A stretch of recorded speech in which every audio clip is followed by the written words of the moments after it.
guys, what's going on? It's Steph here. I hope you've been well. I know I have. And in this week's metal detecting adventure, we meet up with Patrick again at the same spot we went where he got his skeleton key spill. If you haven't seen that video, make sure you look at the link that should be hovering over my left shoulder right now. That's a really great video, and I'm glad that I captured Patrick's reaction to that on camera. Now, I didn't find a whole lot that day, but when we went back this time, I knocked it out of the park with one of my absolute favorite relics to dig. Stick around, you don't want to miss it. Before we hop in, as always, please remember that I do sell metal detecting equipment now, and if you need a great deal on just about anything, hit me up on Messenger, or you can always email me at stefdigs@gmail.com as well. All right, without further ado, let's hop in.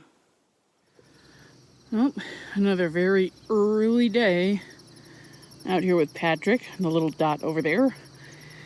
And I don't know, I've been swinging through this pasture just to see if there's anything at all. I've barely even been hearing iron.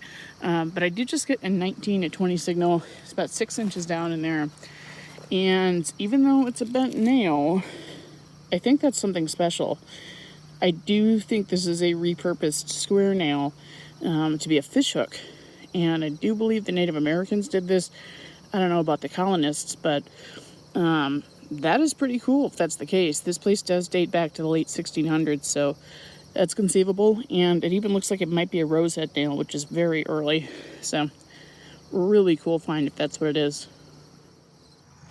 Okay, next cool target. Still just working my way through the field here. I got a 10 to 11 signal on the Equinox, and I was digging down. This popped out of the side. It almost looked gold, so I got confused. But it is a nickel. I think it's a V nickel because I just vaguely, oh, there we go. Just barely saw that. Oh, hey, it's not a bad looking one. That's awesome. I think it's 1898. I feel like I have 3 of those. Hey, let me clean that off. I'll come back. Okay, so definitely 1898. Well, definitely maybe, I guess. This is the back. You can see the Roman numeral V, and it would say United States of America around the edge, but very, very smoked, which is why that rang up a 10 to 11. But I'm pretty happy with that. I haven't really done one of these in a while, so I will take it. And Patrick just came to find me because he's got something pretty cool. Yep. Little pewter button. Yep. Cast line right there. That's where the shank would have been. Yep. And then on the other side, you said it looked plain, but I'm not convinced of that. Yeah, there might be something. I don't know. Well, you'll find out eventually, that's for sure, once you clean it up carefully. Yeah. If it's military or something, I'm going to hate you a little bit, but... Yeah, and would you say pack these in dirt? Yeah, wet dirt, but not as wet as necessarily what we're stepping in. I mean, this is very waterlogged. That's why my nickel was so, wiped when it came out of the ground. So, probably not the area we want to find coppers in, at least, but, No. Yeah. You still want to find them, though. I still want to find them, but I'm not sure what condition I want to find them in, so... Alright, we'll be back with you soon. Whew, okay, so it's been a slow day, but we're in the yard now. This is the most beautifully landscaped place I think that I've ever hunted. It's just gorgeous to hunt here. Digging a lot of clad, nothing exciting, but I hit a super loud 21 signal, and I'm almost wondering if that's a shoe buckle frame. Optimistically, maybe, I don't know. I'm going to take it out carefully. I just kind of wanted to show it in situ in case it is an awesome buckle. I screamed and Patrick came over, so it's exactly what I thought it was. Look at how shallow this thing is. I'm kidding you not. Whoa! It was just at the bottom down there. That might be complete. I think it is, dude. Yep. It's totally complete. Yes.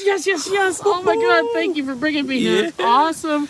Oh, okay, we're going to clean this up and go back. This is my first, it looks like nope, that's just, I'm very excited. That's just grass coming off right now. Oh my God, this is my first big complete shoe buckle.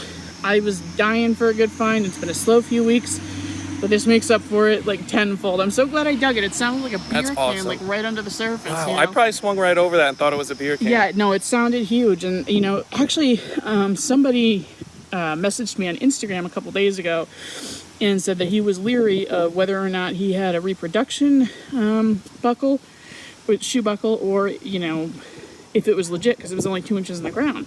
And I looked at it and I said, no, that's legit. You never know, because I actually dug one that was like 3 inches in the ground. Wow. Right near my house in the woods. It sounded like a beer can, like jumping all over the place. That's incredible. That's gorgeous. Yeah. All right, we'll clean that up and come back.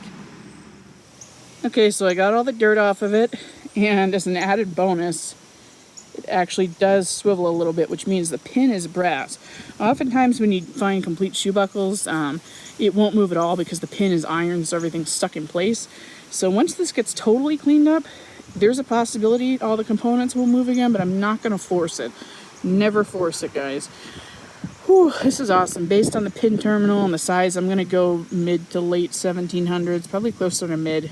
Wow, it's just, that's awesome. That's insane. Like day maker for sure. Yeah, that's insane. All right, dig it all. Sounded like trash. Patrick's over here, but really quick, he's trying to tell me that hummingbird feathers are good luck. I think so. I think you're full of it. I could be completely wrong. I don't know, whatever, that can stay there. He also just found a 4-leaf clover, and then he found something else really cool, which is why he's over here. All right. Bam. That's so cool. I was like, what? You didn't get my reaction on camera. That's exactly what I did when I pulled it out. Oh my god, that's so cool. It looks like there's an initial under here. C. What? C or G or something. Yeah, see it? That's cool. Ooh. That's cool. We gotta definitely brush that off and come back. I really don't know what it is. But, yeah, that's super cool, whatever it is. Okay, we'll come back. So we're just spraying it off now. And still not sure if it says or shows something in the center there. I think it really does. I really think so. Let me see again. Yeah, do your thing. Yeah. Yeah, that's 100%. It has to be. That's awesome. But I don't know what kind of jewelry or what kind of doohickey this is. So if we don't have something up on the screen, drop me a comment. Let me know your thoughts. This is glass. I had Patrick like whack it against his tooth to see if it hurt or not. Yeah, so I gotta go to the dentist now. Yeah, sure. Yep. So we know it's glass. It appears to be some kind of thin copper. Don't know, but that's wicked, wicked, wicked cool. Yeah, that's awesome. I love it. Yeah, that's something very different. So, all right, we'll be back if we find something else. Well, after that last buckle, this signal kind of got my heart racing. It was a solid 22, nice bright signal. And I saw this pop up, about 6 inches down. So at first I was kind of looking at it and thought it was a knee buckle. But it looks like it's going to be a horse tack buckle. Yep. So I don't think that's too old, probably 1800s, maybe. I don't know. I always have trouble dating these, but hey, still a good target, and there's a lot of good targets out here. I've been digging a decent amount of clad, but, you know, some old little bits and bobs too, like this. So we're moving to the front yard for our final minutes hunting, and Patrick came up behind me with some kind of ornate piece of brass. I have a guess at what it is, but pluck it out of there carefully. I think it's a Victorian ledge picture hanger. Yep, that's what that is. Wow. So I'll throw an example on the screen right now of what they look like on the wall. So there'd be, you know, the top rail, and all of the pictures would hang on wire from this piece. So that's actually bent in half, but I'll show you when we get back to your house real quick exactly where it should unbend. Okay, I'm not going to unbend this now. Yeah, don't do it right now.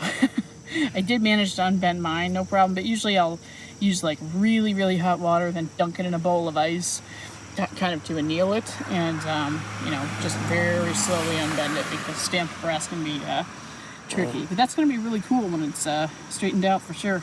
I like those. I've only dug a couple of them. Yeah, this is my first, that's for sure. They're definitely fancy. Victorians like spared no expense. Everything was fancy because you could barely see them, you know, from where you'd be standing because they were up on the ceiling practically.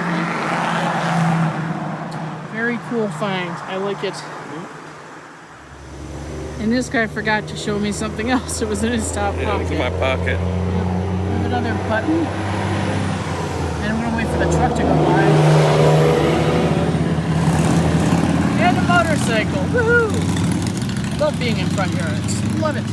So we think it's the back of a two-piece button, like a really, really, really two-piece, and I think that's what it is.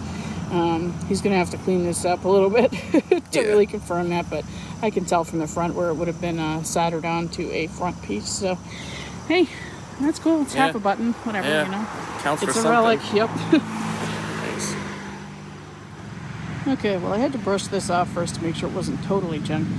Got a 12 signal, about 6 to 8 inches down here. And it wound up being this, which I know to be part of a stamped brass buckle. This would be the insert. This is like Victorian era. I've seen these before a million times. It's got a nice big fat frame to it. Still very thin stamped brass, but I'm gonna, you know, search the vicinity, see if I can find the rest of it. And, hey, if not, that's pretty cool on its own. Patrick's coming up to see me because he got excited. So, look at that big sucker. Wow. Yeah, ring up a 19 at 20. That's one of the biggest musket balls I've ever dug. Yeah. At least a 69 caliber. This is most certainly military issue, I would think. It's just enormous. Definitely made impact with something. That's gorgeous, though. I've just been saying recently, like, oh, I haven't dug any musket balls in a while. I dug that buckshot a couple of weeks ago, but that's awesome. I love that. I thought it was going to be maybe an Indian, but I'm definitely not disappointed. So, what do you have there? Iron spoon bowl. Yeah, they sound good. Even on my machine sometimes. So. Yeah. Hey. All right, well, we're finding stuff and things. Successful day so far. Definitely. Yeah. So Patrick's coming over with something. This is like the second one of these I found here. Yeah? What's this? I'm not seeing a whole lot. Let me see it real quick. What's it? I can't even tell what it's made of. Is it iron? I don't know. It's crazy. That might just be junk, but I don't know. Maybe we'll find out. I have no idea. I can see it almost looks like one of those Georgian fobs or something, but I don't think so. I think that's garbage, but hey, you try.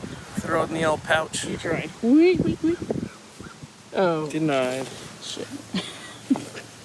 Well, this kid just kind of broke the piece that we found, but it's almost a good thing because now we kind of can guess that the composition is lead pewter, which means more than likely I would say this is a button. So yeah, that's a good find. Nice. The other one I got out of here, I got it right over there. Same thing. It was pretty cruddy like that. Rinsed it off at home, and then I was like, okay, a little piece broke off. Yeah. Well, hey, at least we know it's not total crud anymore, you know? Now I can put it right in this pocket. Yeah, nice colonial button. You can do that. Here you go. So I told you I was excited for a pretty good reason, right? If you don't know by now, or if you're new to the channel, shoe buckles are my favorite relic to dig. Period. Shoe buckles are just so quintessentially colonial, and they are an excellent snapshot into a time long, long ago. Now, how about we go take a look at the shoe buckle cleaned up, along with the other few things that I found. Okay, really quick wrap up today because I know I was really excited for this, and hey, maybe that slowed me down the rest of the day. We'll go with that. How's that? Okay. So there's that cinched nail that I thought was a fish hook. I was all excited about it, and it's just junk. So that is going to go in the garbage. And let's see here. We also have a wheat that I didn't film, 1944, I believe. Huge musket ball, nice 69 caliber there. There's, I tried to clean this up a little bit with steel wool. It kind of worked. 1898. And you can kind of see the V for 5 on the back. So not a bad little V nickel. I don't usually get them in decent shape. In fact, my only really nice one is the first one I ever dug. So, and it's still pink like this, like most of them are. Nice little tack buckle. There's that buckle innard for the stamped brass buckle that I was talking about. And of course, the star of the show. I am still so stoked about this. This is one of my favorite finds of the year, I believe. Well, definitely. And, you know, it wiggles a little bit, but I'm not going to put WD-40 in this or anything like that just to try to get it to move back to where it should. I'm very happy with it as is. So, that is that. Like I said, short wrap up. That's how we like them. Well, not really how we like them, but that's how it is this week. All right, guys, well, that does it for me today. If you enjoyed what you saw and you want to keep watching, make sure you hit the subscribe button and the notification bell. And of course, if you liked this, throw me a like. If you don't already know, I put out videos every Friday. So with that, remember, get out there, save what you can, do what you love. We'll see you next week.